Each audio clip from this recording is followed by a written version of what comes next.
And last year, on August 14th, just days after Michael Brown was fatally shot August 9th in Ferguson, Missouri, Michelle Cusseaux was killed at close range by a Phoenix police officer who had been called to take her, she was 50 years old, to a mental health facility. Sergeant Percy Dupra claims she threatened him with a hammer. Her family joined supporters the week after her death in marching her casket from Phoenix City Hall to the U.S. Attorney's Office to call for an outside investigation. Justice for Michelle! Justice for Michelle! Justice for Michelle! Justice for Michelle! Justice for Michelle! Justice for Michelle! Justice for Michelle! Justice for Michelle! Phoenix police say they're now creating a crisis intervention squad to respond to calls involving the mentally ill. In a minute, we'll be joined by Michelle Cusseaux's mother, Frances Garrett. And as we talk about this, just to be clear, and Fran Garrity is with us now, your daughter was killed just after Michael Brown was killed. That's correct. That's correct. So talk about what happened to your daughter. Well, from what I understand, I was in California at the time. And Michelle, I had spoke with Michelle's caseworker earlier that morning. And Michelle allegedly had phoned down to the Mental Health Behavioral Health Center and had threatened them because of her treatment and transportation had somehow not arrived. So she was somewhat upset. I had spoke with her case manager that morning. I thought everything had been resolved. Spoke with Michelle.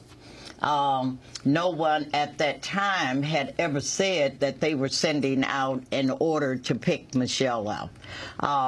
Later on that morning, let me rewind this. I was in California for a suitability hearing. I had lost a son to a drive-by years prior to this, and that's what had set Michelle on a spiral downhill with her mental health issues.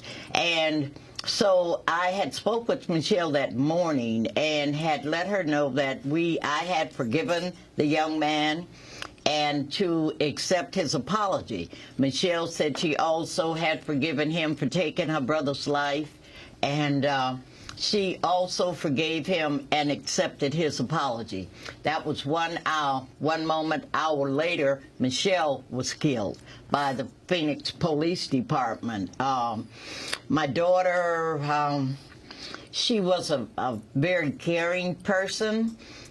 Sure enough that she had mental health issues. She also went back to school and became a peer to help others such as herself.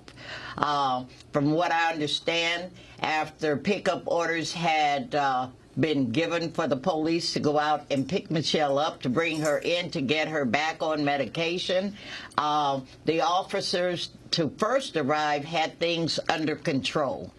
And at some point, Michelle was inside, said her door was open when they appeared.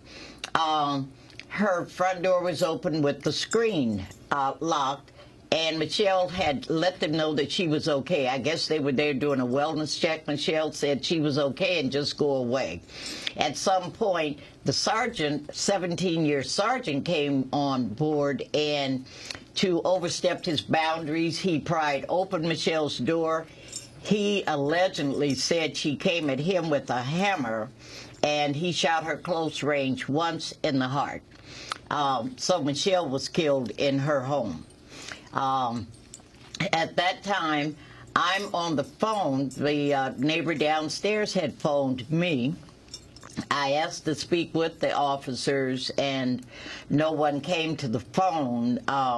So I was on the phone when all of this occurred, and to hear this commotion and all, and with them removing my daughter from her home on a gurney, on a stretcher. Yeah, I want to turn to comments made by Sergeant Percy Dupra, the Phoenix police officer who shot Michelle Cusseaux. Yes. He described the moments before he shot and killed her.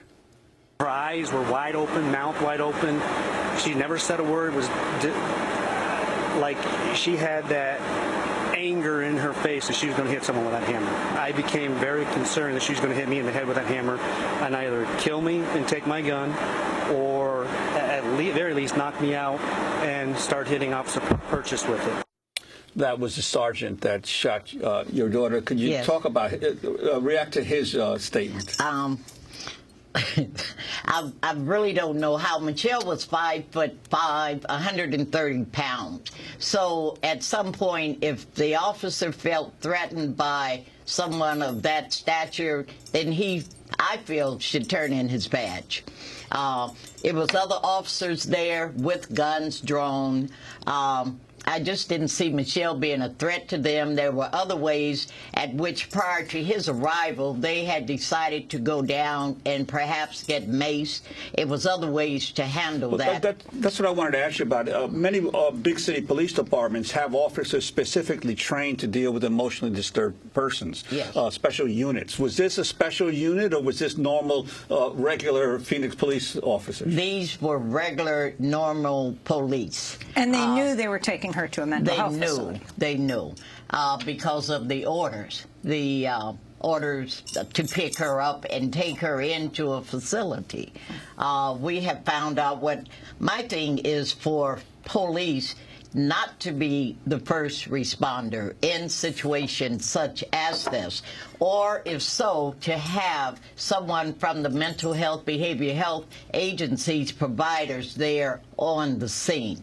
Since then, the Phoenix Police Department has gotten they've come together to make changes. At this point, when that particular that incident with my daughter happened, they did not have a policy and procedure in place for officers to do pickups.